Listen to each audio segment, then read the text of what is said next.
Student, good morning. Online class में आपका हार्दिक स्वागत। चैप्टर नंबर 4 हम अंतिम चरण की ओर बढ़ रहे थे। तो चैप्टर नंबर 4 में आज हम क्या पढ़ने वाले हैं और कल हमने क्या पढ़ा था। तो कल तो हमने पढ़ा था गोलीय संधारित्र की धारिता निकालना, तो आपको समझ आ गया होगा। अब अपन चलते हैं संधारित्रों का संयोजन के बारे में। तो हेडिंग अपनी रहेगी संधारित्रों का संयोजन। अब सबसे पहली बात यहाँ ये आती है कि संयोजन को करते ही क्यों है। ये प्रश्नवाचक फैलाई क्वेश्चन ये पूछती कि संधारित्रों की संयोजन की क्यों आवश्यकता है, यानी करते क्यों। तो इसका क्या रहेगा, उसका सॉल्यूशन हम रिजल्ट के बाद में बताने वाले, पहले नहीं बता सकता, क्योंकि इसकी जो परिभाषा है वही इसका सब कुछ सॉल्यूशन है। अब हम संयोजन में क्या करते हैं, संयोजन में ये बोलेंगे, यदि संयोजन की परिभाषा बोलेंगे तो हम बोलेंगे दो या दो से अधिक संधारित्रों को जोड़ने की प्रक्रिया संयोजन कहलाएगी। अब बेटा दिक्कत यहाँ ये है कि संयोजन किस किस का हो सकता है, तो वो आप सब जानते हो। सेलों का हो सकता है, प्रतिरोधों का हो सकता है, संधारित्र का हो सकता है। तो यहाँ यदि संधारित्र नाम न दे, मैं यूं बोल दूं कि विद्युत युक्तियों को, यानी दो या दो से दो अधिक विद्युत जो भी युक्तियां होती हैं उनको जोड़ने की जो प्रक्रिया है वो केवल क्या कहलाएगी, आपकी संयोजन कहलाएगी। यदि संधारित्रों को जोड़ेंगे तो ये संधारित्रों क्या कहलाएगा, संयोजन कहलाएगा।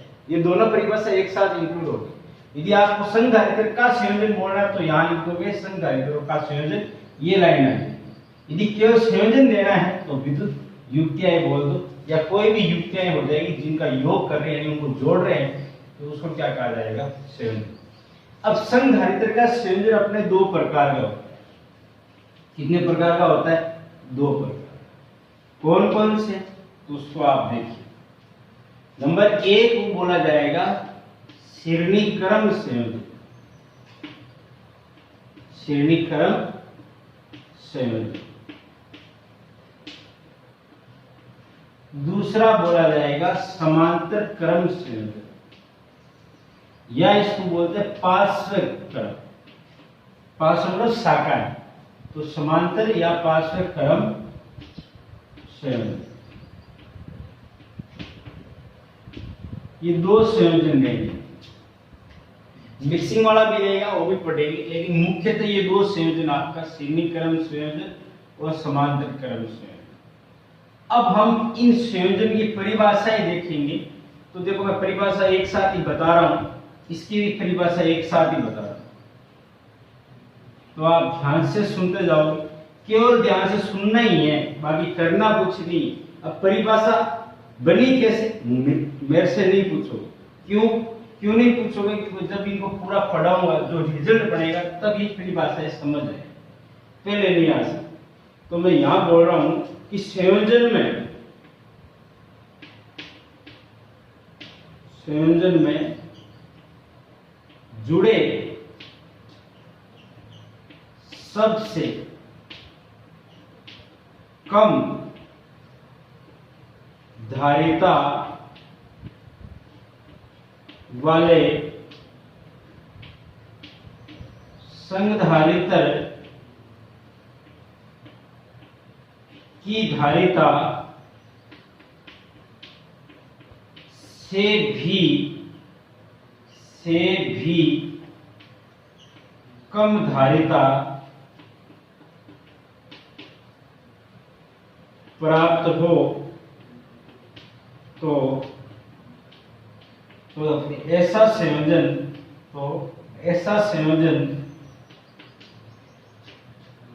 संधारित्र का श्रेणीक्रम संयोजन कहलाता है। अब आप पूछोगे सर ये परिभाषा कहाँ लिखी हुई? बिल्कुल नहीं लिखी हुई सर, मैंने कहा है कि जब ये पूरा पढ़ लेंगे श्रेणीक्रम, जब इसका जो रिजल्ट बनेगा वहां से ये परिभाषा बनेगी, मैं फिर दोबारा बताऊंगा। आपको केवल ध्यान रखना है क्या ये जो संयोजन है उसमें जो सबसे कम धारिता का जो भी संधारिता है, मान लो जैसे 3 मैंने जोड़े, एक 2 माइक्रो है, एक 3 ही है और एक 5 ही, सबसे कम कौन सी? 2। तो जब इन तीनों को श्रेणीक्रम में जोड़ा जाएगा तो इन तीनों से जो भी धारिता प्राप्त होगी वो इस 2 से भी क्या प्राप्त होगी? कम प्राप्त होगी। अब यहाँ अब ये पूरा का पूरा सेम परिभाषा रहेगी। यहाँ सबसे कम है, वहां सबसे क्या आ जाएगा? अधिक शब्द है, अधिक शब्द है। और यहाँ बोला ना संधारित्व के से कम संयोजन से भी कम धारिता प्राप्त होती है। हाँ, तो इसका मतलब यहाँ कैसे प्राप्त होगी आपको? अधिक, यानी सबसे कम धारिता यहाँ आएगा, सबसे अधिक धारिता वाले संधारित्र से भी अधिक धारिता प्राप्त होगी। यानी जहां जहां कम शब्द है वहां वहां क्या कर देना? आप अधिक लगा देना, परिभाषा सेम ही है। यहां से समझते, तो जैसे 2, 3 और 5 इनको यदि आप श्रेणी यानी पैरेलल में जब जोड़ते हो तो सबसे अधिक कौन है? 5। तो इनसे जो मिलने वाली जो धारिता होगी वो इस 5 से भी क्या होगी? अधिक, यदि ये किस क्रम में जुड़े हुए हैं? समांतर क्रम में। तो अभी तक मैंने क्या बताया? ये परिभाषा यानी श्रेणी संयोजन वह कहलाएगा जैसे जो भी आप संधारित्र जोड़ रहे हो उनमें से जो सबसे कम धारिता वाला है उससे भी कम धारिता यदि प्राप्त हो तो ये समझना कि ये कौन सा संयोजन है आपका? श्रेणीक्रम। और यदि सबसे अधिक वाले से भी अधिक प्राप्त हो तो कौन सा क्रम? समांतर क्रम। अब मैं इसको पूरा डिटेल से पढ़ते हैं, फिर ये समझ आएगा कि अभी इसमें क्या हो रहा था क्या नहीं। तो देखिए सबसे पहले हम क्रम पढ़ने जा रहे हैं श्रेणी संयोजन वाला, संधारित्र का श्रेणी क्रम में संयोजन के बारे में। तो मैं लिख रहा हूं संधारित्र का श्रेणी क्रम संयोजन।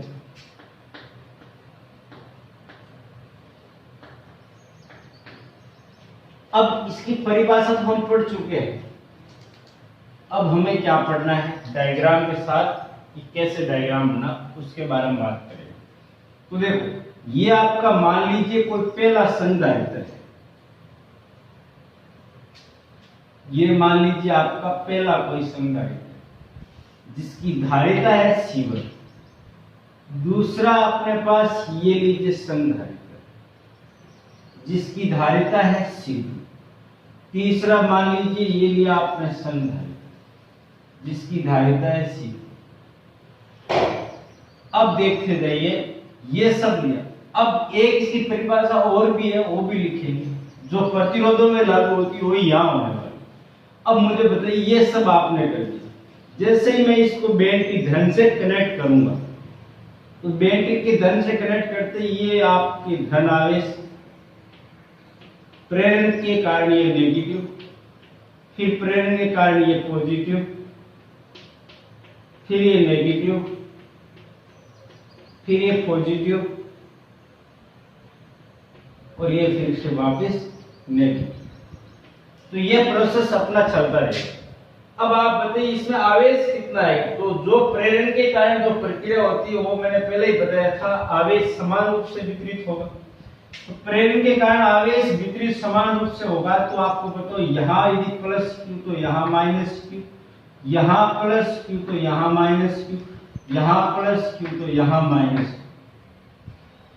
अब आवेश सब में समान है तो इनके बीच विभवांतर यहाँ V1, यहाँ से धारिता अलग अलग है, विभवांतर अलग अलग, तो आवेश तो सबकी समान मात्रा है, विभव अलग अलग होगा। तो यहाँ आपने लिख लिया V3। ये सभी अपना रहा प्रोसेस, ठीक है। अब हम इसको बैटरी से यहाँ कनेक्ट करते हैं, तो देखिए अपने पास क्या आने वाला है वो ध्यान से सुने। ये माइनस, ये प्लस, ये माइनस, ये आपने यहाँ से इसको संयोजित कर दिया। ये आपका क्या बना भैया? संधारित्र का परिपथ चित्र बना। संधारित्र के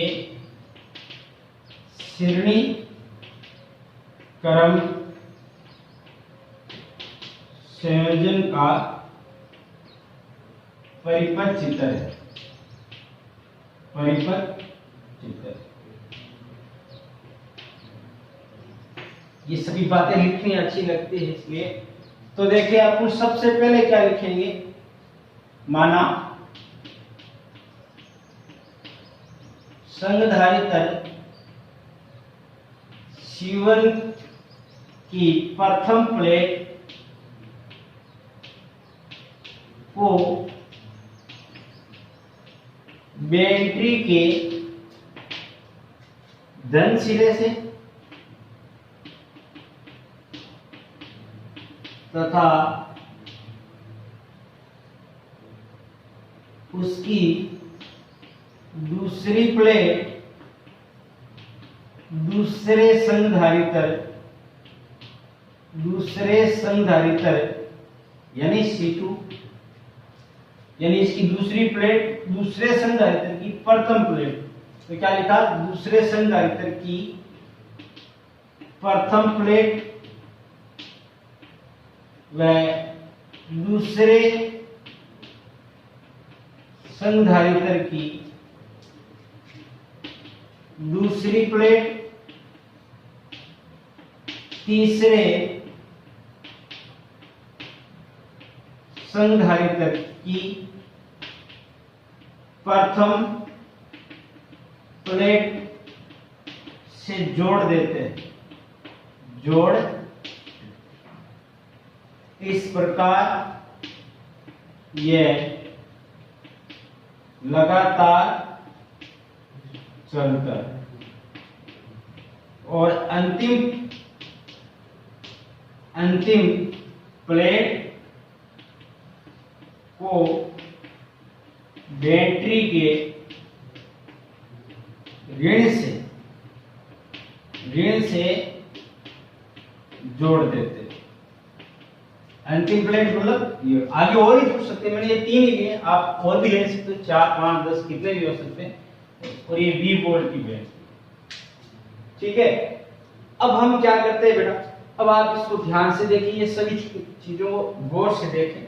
और सबसे पहले आप मुझे बात बताइए, संधारित्र C1 के लिए बात करो तो मैं बोल रहा हूं C1 के लिए, किसके लिए? C1 के। अब C1 के लिए मैं बात करूं तो V1 का मान कितना आएगा मेरे पास? V1 बराबर, या यूं बोलूंगा Q बराबर कितना आएगा? तो आप ये बोलोगे C1 V1 आएगा, तो V1 बराबर कितना आएगा? तो V1 बराबर आएगा Q अपॉन C1, समीकरण नंबर 1। ये हो गया। इसी प्रकार यानी सिमिलरली कैसे? इसी प्रकार C2 के लिए बात करें तो अपने पास Q बराबर आएगा C2 V2, इधर लेंगे तो V2 बराबर Q अपॉन C2, समीकरण नंबर 2। और C3 के लिए बात करें, C3 के लिए तो Q बराबर आएगा C3 V3 बराबर आ जाएगा V3 बराबर Q अपॉन C। क्या ये सब अपन जानते धारिता की परिभाषा? अब ये सब बातें होने के बाद हम कहें कि पूरे परिपथ की माना तुल्य धारिता कितनी? तो माना संपूर्ण परिपथ की तुल्य धारिता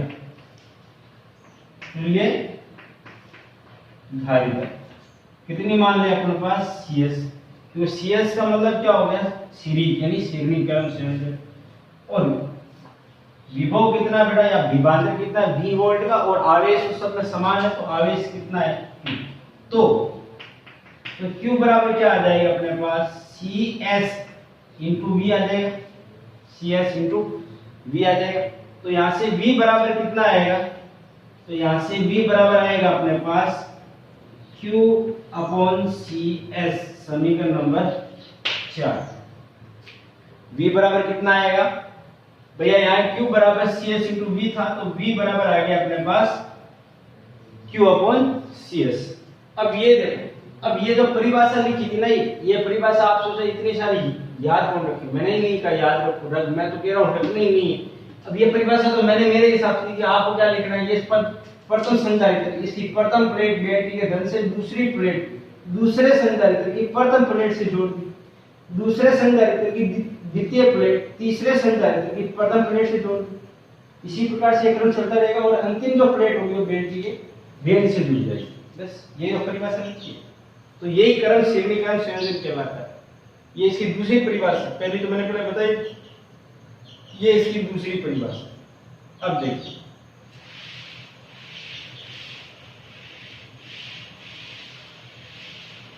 अब आगे देखिए, अब मुझे बताइए v वोल्ट की बैटरी थी, तो इसने कितना कितना v दिया, एक को v1 दिया, एक को v2 दिया, एक को v3 दिया, एक और होता तो v4 देता। तो इसका मतलब इसका v का योग इन तीनों के बराबर आएगा नहीं आएगा, तो हम बोलेंगे परिपथ के अनुसार, परिपथ के अनुसार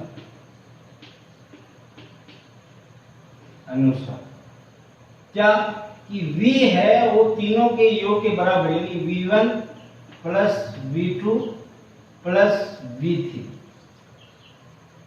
ठीक है, तो हम यहां से बोलेंगे इक्वेशन 1, इक्वेशन 2, 3 एंड 4, यानी चारों के मान यहां रख देंगे उठा के।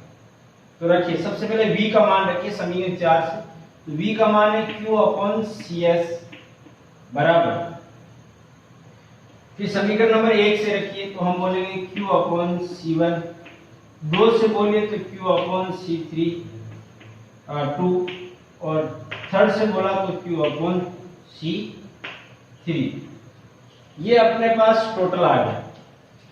अब यहां से देखिए, समीकरण नंबर अपने पास सबसे मान रख दिए, तो अपन इसको सोल्व करें, तो ये तो रहा q अपॉन cs का cs, यहां से q कॉमन आ रहा है, q कॉमन ले लिया, अंदर बच गया 1 upon c1, 1 upon c2, 1 upon c3।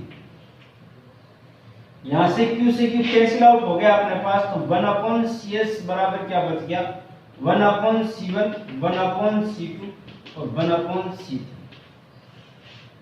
अब इसको गौर से देख के बताओ, क्या ये स्थिति पर ऐसे बोल सकता हूं क्या, अर्थात प्रत्येक संधारित्र की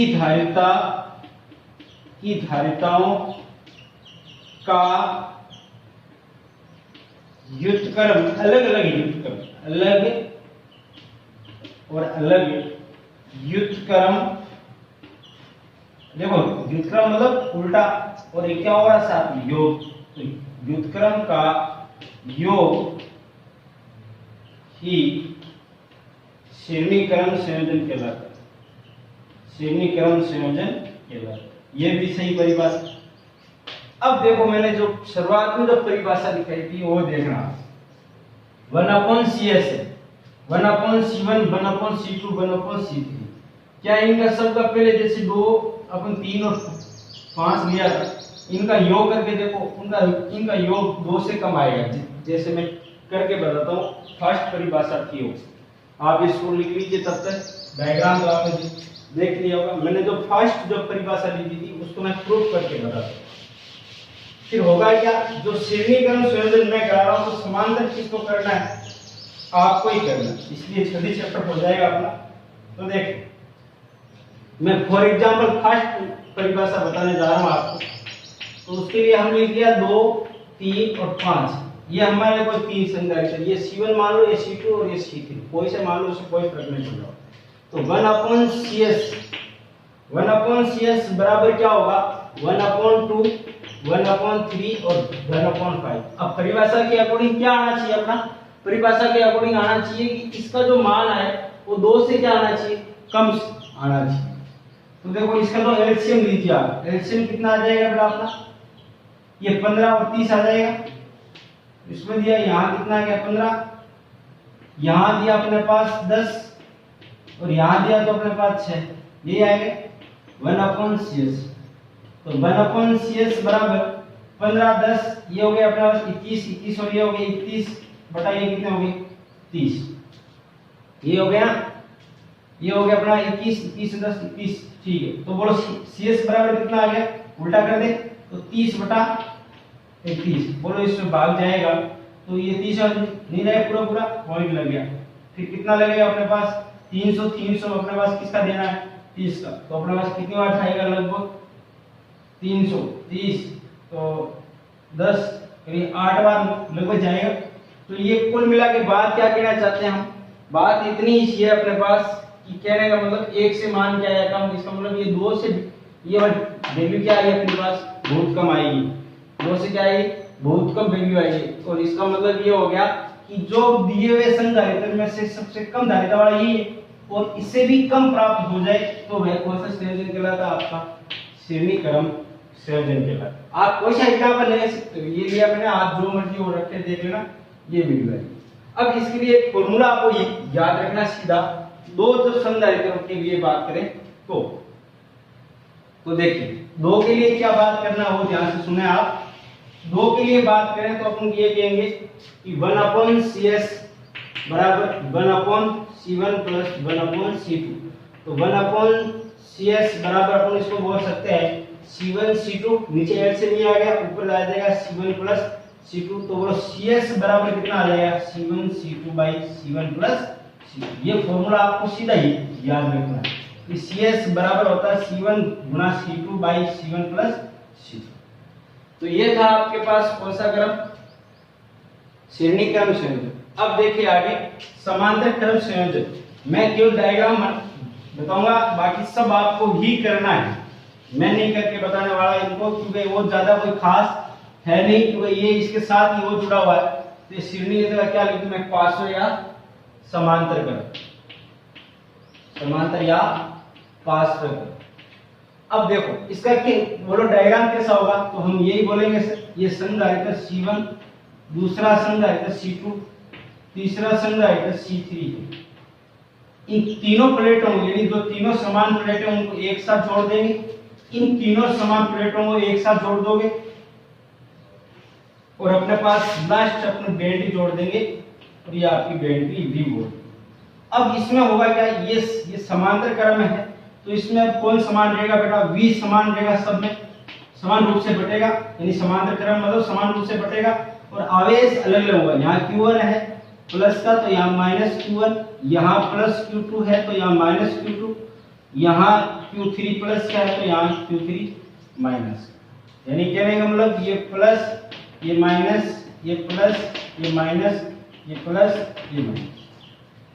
यस, अब इसके कैसे परिभाषा लिखोगे, सभी संधारित्र की समान प्लेटें या धन प्लेटों को बैटरी के धन से बाकी सभी ऋण प्लेटों को एक साथ संयोजित करके बैटरी के ऋण प्लेट से जोड़ दिया जाए तो इस प्रकार के संयोजन को क्या कहा जाता है, आपका समांतर क्रम संयोजन। अब सभी सेम प्रक्रिया लगानी वापस क्या लगानी, तो आप देखो पहले क्या लिखाओगे, C1 के लिए मैं रफली करा रहा हूँ, आपको सिस्टम से करना है। तो बोलो क्या लिखोगे, Q1 बराबर क्या लिखोगे बेटा C1, यहाँ केवल कौन है V, तो V समीकरण नंबर 1, Q2 बराबर C2 V समीकरण नंबर 2, Q3 बराबर C3 V समीकरण नंबर 3। अब समीकरण नंबर 4 लिखना है तो हम इसके लिए तुल्य कितना मान ले CS,